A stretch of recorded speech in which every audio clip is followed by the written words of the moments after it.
والصلاة والسلام على اشرف الانبیاء والمرسلین محمد وعلى آلہ واصحابہ اجمعین۔ اگر آپ دیکھیں گے حضرت مولانا الیاس صاحب رحمت اللہ علیہ کے ذریعے یہ دعوت و تبلیغ کا کام اتنے آگے کیسے بڑھا، تو آپ دیکھیں گے ان کی سوانح حیات کے اندر کہ حضرت مولانا الیاس صاحب رحمت اللہ علیہ اتنا زیادہ امت کے غم میں روتے تھے کہ رونے کی وجہ سے آپ کے آنکھوں کے نیچے جو ہے نالی کسی بن گئی تھی۔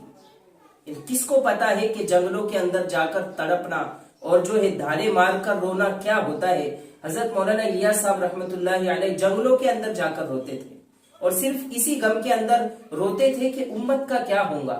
امت ارتداد کی شکار ہے، لوگ اللہ سے دور ہے، اللہ کے نبی کی سنتوں سے دور ہے، ان کا کیا ہوگا۔ تو یہ جو دعوت و تبلیغ کا کام اتنا آگے بڑھا، یہ صرف اور صرف محنت اور رونے دھونے سے آگے بڑھا۔ تو یہ نا دیہاتیوں کے اندر یہ صفت ہوتی ہے کہ وہ بہت زیادہ محنتی ہوتے ہیں۔ تو جہاں پر ان کی یہ صفت جو ہے دنیا کے لیے استعمال ہو رہی ہے، تو ہم یہ بھی کوشش کریں کہ ان کی یہ محنت دین کے لیے استعمال ہو جائے، اور یہ جو دعوت و تبلیغ کے اندر اس کی سخت ضرورت ہے۔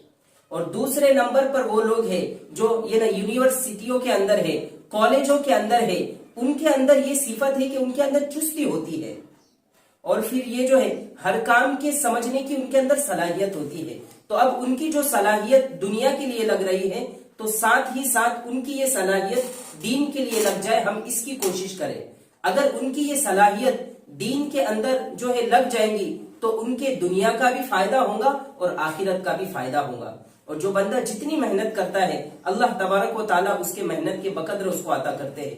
وَالَّذِينَ جَاهَدُوا فِينَا لَنَهْدِيَنَّهُمْ سُبُلَنَا، اللہ تعالیٰ کا صاف صاف فرمان ہے کہ جو جتنا محنت کرے گا اللہ تبارک و تعالیٰ اس کے لیے راستہ کھول دیں گے۔ تو اگر کوئی بندہ دنیا کے لیے محنت کرتا ہے تو اللہ تعالیٰ اس کو چمکا دیتے ہیں، تو اگر کوئی بندہ دین کے لیے محنت کرے تو کیا اللہ اس کو نہیں چمکائے گے؟ تو اللہ تبارک و تعالیٰ اس کو بھی چمکائے۔ تیسرے نمبر پر تاجر لوگ ہیں۔ تو تجارت ایک فن ہے، اور جو تجارت میں جتنا زیادہ ماہر ہوتا ہے تو وہ اپنی تجارت سے اتنا زیادہ منافع حاصل کر لیتا ہے۔ اور جو تاجر لوگ ہوتے ہیں تو تجارت کا بنیادی اصولوں میں سے یہ ہے کہ ان تاجروں کی زبان میں جو ہے مٹھاس ہوتی ہے، اور جو ہے مردم شناسی، یعنی یہ لوگوں کو پہچانتے ہیں، اور جو ہے موقع شناسی کے اس وقت میں کیا کرنا چاہیے۔ تو یہ ساری چیزیں اور یہ ساری صفتیں جو ہے ان تاجروں کے اندر ہوتی ہے۔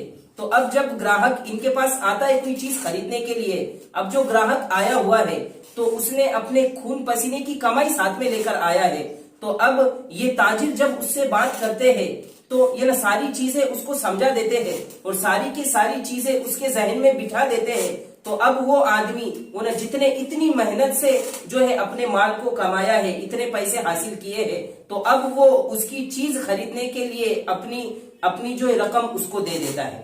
تو یہاں سے یہ بات سمجھ میں آتی ہے کہ تاجروں کی زبان میں مٹھاس ہوتی ہے۔ تو اب ان کی اتنی ساری صلاحیتیں جو دنیا کے لیے استعمال ہو رہی ہے، اگر اتنی ساری صلاحیتیں دنیا کے ساتھ ساتھ دین کے لیے بھی استعمال ہو جائے تو اللہ تبارک و تعالیٰ ان کو دنیا اور آخرت کی کامیابی عطا کریں گے۔